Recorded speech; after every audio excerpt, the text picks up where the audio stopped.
തൊട്ടടുത്ത നിമിഷം ഞാനോ നിങ്ങളോ നമുക്കൊക്കെ എന്താണ് സംഭവിക്കുക എന്നറിയാൻ വയ്യാത്ത ഈ ചെറിയ ജീവിതത്തിൽ നമ്മുടേതായ പ്രിയപ്പെട്ട മനുഷ്യരെ നെഞ്ചോട് ചേർത്ത് ഹൃദയം തുറന്നങ്ങ് സ്നേഹിക്കുക.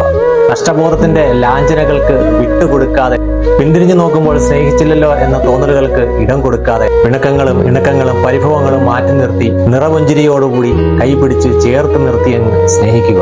നമ്മുടെ കുടുംബത്തില്, നമ്മുടെ പ്രണയത്തില്, നമ്മുടെ ഫ്രണ്ട്ഷിപ്പില് നമ്മൾ അത്രമാത്രം ആത്മാർത്ഥമായി സ്നേഹിച്ച ഒരാൾ പെട്ടെന്നൊരു നിമിഷം നമ്മളെ അവോയ്ഡ് ചെയ്യുന്ന സാഹചര്യം ഉണ്ടാവും. നമ്മളവിടെ തളരരുത്.